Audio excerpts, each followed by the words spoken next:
Good evening, all. Ira Epstein of Linn Associates with your metal market wrap-up, and this wrap-up is for Tuesday. And we're now at the 21st of December, 2021, 5:55 p.m. And at least where I live, this is the shortest Sunday. That's with the amount of sun that we get of the year. Now we start getting each day a little longer. So to me, it's the change of season already. I know that sounds funny, but I hate living in Chicago with the gray skies and how dark it gets early. I love the blue skies. Even if it's cold, you feel so much better. All right, maybe that'll help. So I'm going to get a lot of questions from people saying, Ira, was that it? Is this the beginning of the Santa Claus rally? Well, it is certainly the end of that decline for the moment, and it is the formation, I think, that is underway now to set up that Santa Claus rally in stock indices. On the energy complex, the market came back beautifully, holding very nice. It's saying to you, for the moment at least, in the 60s, looks a little bit cheap. Bonds and notes had a big down day, but now they're bouncing tonight. Coffee came back strong. In fact, most markets had a big day up today. Grain markets included in that whole scenario as well. Dollar was under pressure. I was listening to traders all day long talking about the dollar, and I'm not in agreement with what most of the analysts think. They think strong. I think it's going to be a trading market more than it is the dollar's just going to be the gainer all year. There's many reasons for that, and I'll cover them in my, over the year. I'll cover them in my full research when I write my updates. That's where I want to do that. So, in the gold market, the market's still stuck right at the 18-week moving average of closes. For the week, it is still down $15, nearly 1% for the week at the current price level. Does that look like a trend to you? It doesn't to me. You try to break out to the downside, couldn't do it. Tried to come back to the upside, couldn't do it. So you're whipping traders, and that's typical at this time of the year. Now, should the market from here start reversing up, that could be the sign of a trend trade developing. So then clear 1815.70, and I can make an argument then for a case into the 1850s. What about where you're at? Well, you did get over, and you had one very successful day of over all the key averages, and that is when the market had a pick up and run. That was the key day.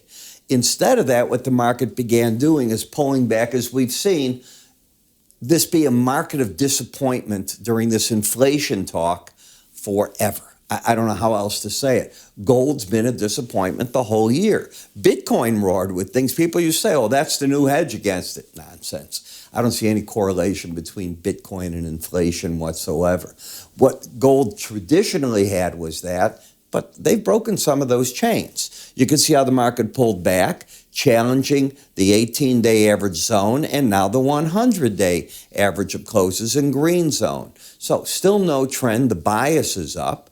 When you look at the Bollinger Band, aha, this is what you're caught in. You're caught in this sideways action. We have talked about that just last night. And I said, in there, you just churn. It is a thing you want to avoid. You want to go with the market when we get breakouts, be it up or down. That's when you want to go. In here, it's like getting your head handed to you, and you can't even figure out why. You go to the bathroom, you come back, it's a whole different marketplace on you. Dangerous. Momentum, flat. It was going up, so it's flattened. So I'm going to call this market no trend, bias up, flat momentum. The gold-silver ratio, silver starting to exert itself. Got up today. It gave up a chunk of that, and you'd expect a lot of this. Why? We are now in, 2 days left before we're out for the Christmas holiday? Do you honestly think a lot of new money's flowing in from funds and the like? No, this is the retail trader more than anything. The man that runs the funds, he gets paid typically, or these funds get paid, a CTA advisor, whatever it is, on how they do for the year, the quarter, whatever he has set up. He rarely steps in to risk what he's done right in front of Christmas or New Year's. Rarely. I'm not saying it can't happen, but why would you do that unless you're behind? And then it's the Hail Mary. Get me a trade that works. You know how Hail Marys work, by the way. They're wonderful when you see them in a football game, but more times than not, 80% probably fail, maybe 90%? Well, that's what happens in that type of arena. Go to the silver, and the silver's different. The silver with the pickup today, I'm going to take away this pointing down arrow and have it point up.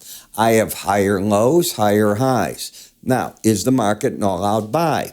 You always look to see, are you overbought or oversold? Any reading over 70 is overbought. So it filters out the idea now of wanting to be a buyer in that 22.35 area, unfortunately. That doesn't mean the trend isn't up. But what I think is what I said yesterday. I think that the black lines are what's forming here sideways, and it's going to pay attention to that, but it does have an upside bias, and momentum is up and trend is up. In the copper market, more of the same. You're stuck in the sideways action here. I'm certainly with the bullish bias in the market. Why? Because I think Omicron is going to come and go. And markets don't wait. Markets will look at the peak of this whenever we're going to get the worst case scenario out of this. And in Chicago, by the way, you don't want to come here. I am somebody telling you don't come to the city. Why? As of January 3rd, if you don't have your pass that you've taken, your shots, you can't get into restaurants, you can't get into a sporting event. If you have a 5-year-old with it, it better have a vaccine because they're not getting into the stores, they're not getting into the grocery stores. What they can get into are businesses, in other words, office buildings, residential areas, churches, and airports. What fun would that be here? Save your trip. Nothing wrong with what we're doing. We know the wave is coming. The city's making its move right now. And, they're trying not to disturb Christmas, New Year's. You do see that by going to the 3rd of January. But when I come to this market, it's the same thinking. The thinking there is, it's coming, Omicron, you do all your protection, but once it's come and gone, are we going to still have demand for these goods? And I think we will. But in the meantime, it's a difficult trade in this sideways action. Factories could close, truckers may get sick, can't move goods. It's the end of the year. What do you do with your staffing? Just be careful. The trend is up, however. Bias up, momentum up, but overbought. Platinum, trend down, or is it? Well, you have the lower highs, but you have higher lows. Let's call it trendless for the moment. Into resistance, flat momentum, and again, caught in this sideways action. Palladium market, I'm going to say all the metals are caught in narrowing Bollinger Bands. You see it the most in the silver and the gold. Clearly, copper's got the longest going sideways here, but most, not all, are in overbought areas as you get to them. Copper, 75 reading, 72 reading here. I can go on and on. Gold, not quite a 61 reading.